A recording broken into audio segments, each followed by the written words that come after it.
기도드립니다. 아멘.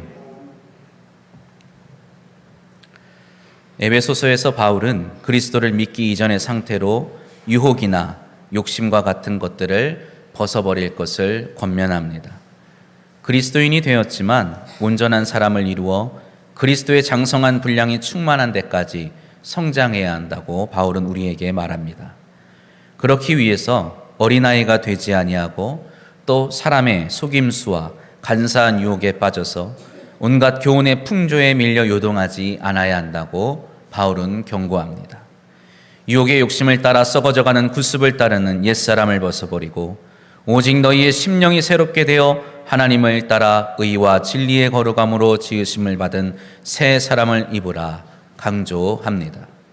바울은 계속해서 하나님을 본받는 새 사람의 삶을 권하면서 죄를 짓지 말고 또한 마귀에게 틈을 주지 말아야 한다고 권면합니다.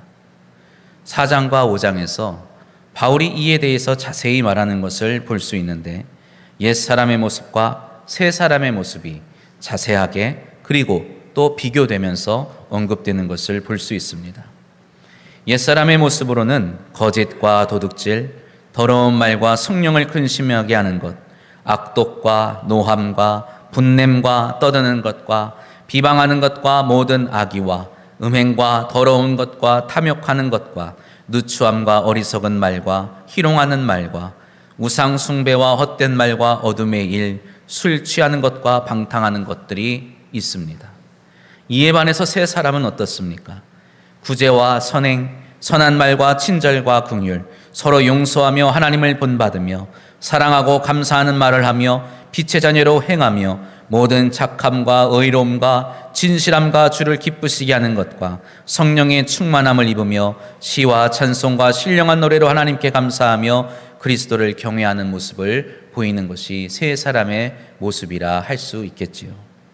5장 22절 이후부터는 이제 가정에서 보여야 하는 그리스도인의 모범에 대해서 말을 합니다. 여기 제시되는 것들은 어느 특정한 교회를 향하여 하는 권면의 말씀이 아니라 그리스도인이라면 누구나 지켜야 하고 또 보일 수 있어야 하는 덕목을 말하는 것이라 하겠지요. 오늘 본문에서 요구하는 하나님의 전신갑주의 내용은 결국 여기서 언급하는 새 사람의 모습을 이루기 위하여 우리가 갖추어야 하는 신앙의 덕목을 나타낸다 할 수 있습니다. 새 사람의 모습으로 살아가는 것은 쉬운 일이 아닙니다. 오늘 본문은 끝으로라는 단어로 시작합니다. 바울은 1장으로부터 3장까지 하나님의 예정하신 것, 허물과 죄로 죽었던 우리를 부르시고 그거를 구원하신 그리스도의 비밀이 무엇인가에 대해서 말해 줍니다. 그리고 4장으로부터 6장까지 앞에서 살펴보신 것처럼 하나님께서 예정하시고 하나님께서 부르시고 하나님께서 구원하신 그 사람이 새 사람의 합당한 삶을 살아가기 위하여 지켜야 하는 것들에 대해서 권면합니다. 이러한 새 사람의 모습을 구체적으로 서술한 뒤에 이제 바울은 끝으로라는 말을 하는 것입니다. 새 사람의 삶이 대단히 어려운 삶이기에 새 사람으로 살아가는 모습이 대단히 힘든 삶이기에 이것이 마치 전투와 같이 치열한 것이기에 그것을 이기고 굳건히 서기 위하여 이제 필요한 것들에 대해서 말하는 것입니다. 왜 새 사람의 삶은 치열한 것일까요? 말 그대로 그리스도인의 삶은 치열한 전투이라고 하는데 왜 치열한 전투와 같은 것일까요? 바로 그것은 우리의 육신을 이기고 이 세상의 이 악한 영의 계략을 이기기 위함인 것입니다. 이 치열한 전투에서 이기기 위해서 주 안에서 그리고 그의 힘의 능력으로 무장해야 한다고 바울은 우리에게 권면합니다. 우리는 우리 자신을 강하게 또 능력 있게 해야 하는 것을 기억하시기를 바랍니다. 그러나 우리를 강하게 능력 있게 하는 것은 우리 스스로에 가진 것이 아닙니다. 우리를 능하게 하시는 분은 하나님이심을 기억하시기를 바랍니다. 우리를 강하게 붙들어 주시는 이도 하나님이심을 기억하시기를 바랍니다. 구약 성서를 보면 하나님께서 당신의 백성 또 당신의 세우신 일꾼을 담대하게 붙들어 주시는 것을 볼 수 있습니다. 여호수아, 다윗 그리고 이스라엘 백성들을 강하게 하실 것을 말씀하시면서 그들에게 붙들어 주시마 약속하시면서 강하고 담대하여라 이렇게 말씀하시지요. 우리가 담대할 수 있는 것이 아닙니다. 우리가 강할 수 있는 것이 아니지요. 하나님께서 강하고 담대하게 해 주시는 것입니다. 하나님으로부터 우리의 힘의 근원이, 능력의 근원이 있음을 우리는 기억하고 고백할 수 있어야 합니다. 그분의 힘을 의지하여 강하고 담대하시기를 주님의 이름으로 축복합니다. 이러한 하나님의 힘의 능력은 오늘 에베소서에서도 언급되는 것을 볼 수 있습니다. 에베소서 3장 16절 말씀입니다. 그의 영광의 풍성함을 따라 그의 성령으로 말미암아 너희 속사람을 능력으로 강건하게 하시오며. 아멘. 이 강건하게 하는 능력은 죽은 자를 살리시는 능력입니다. 성령으로 속사람을 강건하게 하시는 능력입니다. 우리는 이렇게 자신을 강건하게 하는 이유가 어디에 있습니까? 바로 세상과 맞서 싸우기 위함입니다. 이 세상을 말할 때 우리는 과연 무엇을 생각합니까? 우리가 세상을 향해 맞서 싸워야 한다고 할 때 우리 눈에 보이는 이 세상은 과연 무엇입니까? 우리는 눈에 보이는 것을 세상이라고 여겨서는 안 됩니다. 내 앞에 있는 것을 세상이라고 생각해서는 안 되는 것이죠. 바울은 말합니다. 6장 12절 말씀입니다.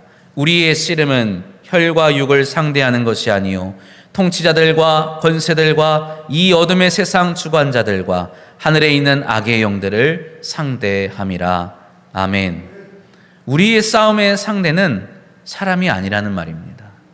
이 세상 가운데 있으면서 세상을 미혹하고 어지럽히는 악한 영들이 우리의 싸움의 상대라는 것이지요. 바울은 고린도후서에서도 하나님의 능력을 힘입어 이 악한 영들이 주관하는 세상에 맞서 싸울 것을 우리에게 권면합니다. 결코 사람이 아닙니다.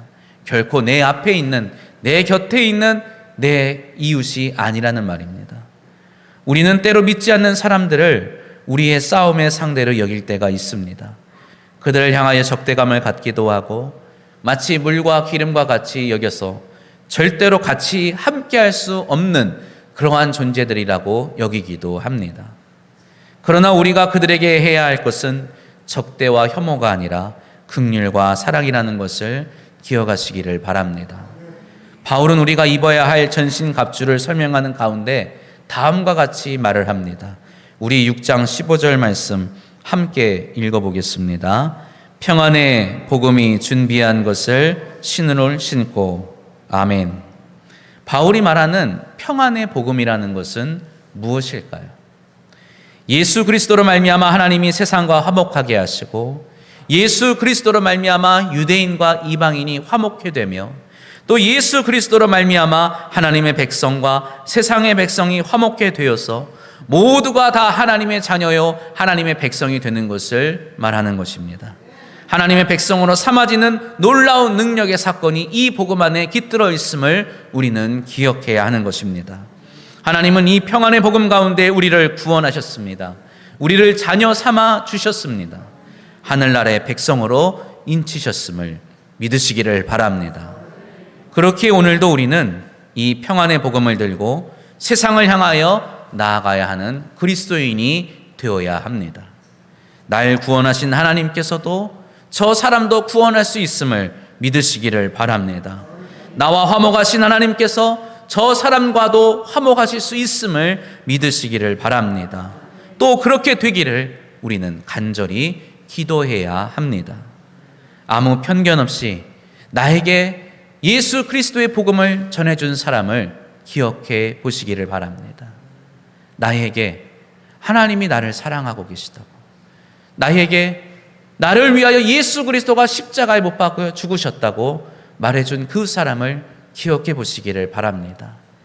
그에게 나에 대한 편견이 있었다면, 나에게 대한 적대감이 있었다면 오늘 나는 그 복음으로 말미암아 그리스도인이 되지 못할 수도 있을 것입니다. 아무 편견 없이 나에게 복음을 전하였던 그 사람과 같이 나 또한 아무 편견 없이 모든 이들에게 복음을 전할 수 있어야 하는 것입니다. 이것이 바로 새 사람이 치러야 하는 전투인 것입니다. 마귀는 끊임없이 우리를 공격합니다. 네가 누구에게 예수 믿으라고 할 만큼 의롭게 살아가고 있느냐고, 떳떳하게 살아가고 있느냐고 우리에게 공격하지요. 저 사람이 예수 믿을 만한 자격이 있느냐고 우리에게 속삭이기도 합니다. 저 가난과 궁핍과 절망에서 예수의 복음이 과연 저 사람에게 무슨 도움이 될 수 있느냐고, 예수 믿는 게 먹고 사는데 무슨 도움이 되느냐고 우리에게 질문하기도 하지요. 그러나 우리도 죄와 사망 가운데 있을 때에 예수 그리스도의 복음으로 구원받았음을 기억하시기를 바랍니다. 나의 허물이 여전히 나의 삶에 자리 남아 있더라도 예수 그리스도의 신실하심을 믿음으로 나는 의로운 자로 살아가고 있음을 기억하시기를 바랍니다. 오직 예수 그리스도를 믿음으로 또 믿는 자만이 구원을 얻게 되는 것임을, 평안을 얻게 되는 것임을 기억하시기를 바랍니다. 오늘 광남의 날을 맞이하여 이웃 초청잔치를 베풀게 되어서 하나님께 감사드립니다. 이 예배당은 하나님을 경외하는 자들이 함께 모여 하나님께 예배를 드리는 곳입니다. 우리 사랑하는 성도님들, 수십 년 동안 이 광남 장로교회를 지키며 이 자리를 지키며 하나님께 예배드리며 하나님께 영광 돌렸음에 하나님께 감사드립니다. 그런데 오늘 오후에는 하나님을 믿지 않는 분들을 초청해서 이 자리에 함께 모여서 행사를 치르게 됩니다. 그들을 대하는 우리의 모습이 편견과 미움과 증오와 정죄를 하는 옛사람이 아니기를 주님의 이름으로 부탁드립니다. 오직 화평과 사랑과 온유와 긍휼을 베푸는 새 사람의 모습으로 그들을 맞이하시기를 주님의 이름으로 권면합니다. 설령 우리의 이웃이 우리에 대해서 편견을 가지고 있을 수 있어요. 우리를 허물 없이 대하지 않을 수도 있습니다. 우리에게 오해를 갖고 있을 수도 있겠지요. 그러나 설령 그들이 그렇다 하더라도 우리는 그들을 미워하는 것이 아니라 그들을 미혹하게 하는 악한 영과 맞서 싸워야 할 것입니다. 우리가 그 악한 영과 맞서 싸우는 우리의 도구는 무엇입니까? 우리를 구원하신 하나님의 은혜를 믿는 믿음입니다. 우리를 죄와 사망에서 구원하신 하나님의 사랑하심과 하나님의 긍휼하심을 기억해야 할 것입니다. 죽는 순간까지 자신을 조롱하며 부정하였던 이들을 위하여 기도하시고 용서하셨던 예수 그리스도를 떠올리시기를 바랍니다.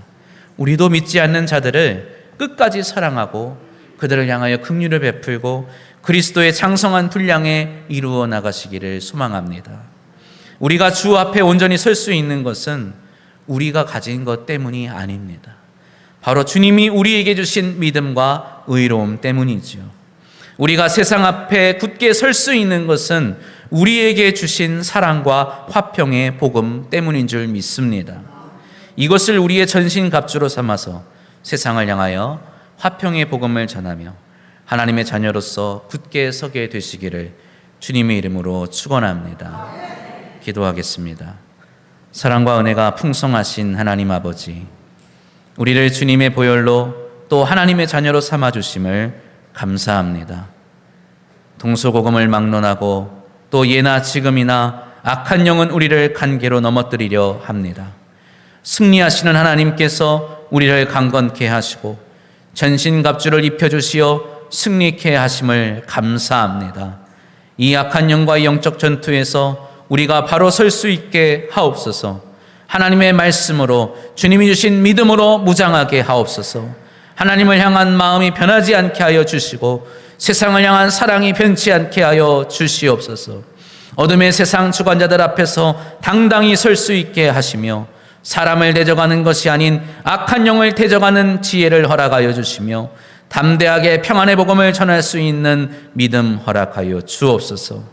가족과 이웃과 나라를 위하여 사랑과 긍휼의 마음으로 평안의 복음을 전할 수 있는 우리 광남 장로교회 모든 성도들이 새 사람의 삶을, 새 사람의 모습을 입으며 살아갈 수 있게 하옵소서. 우리의 능력이 되시는 우리 주 예수 그리스도의 이름으로 기도드립니다. 아멘.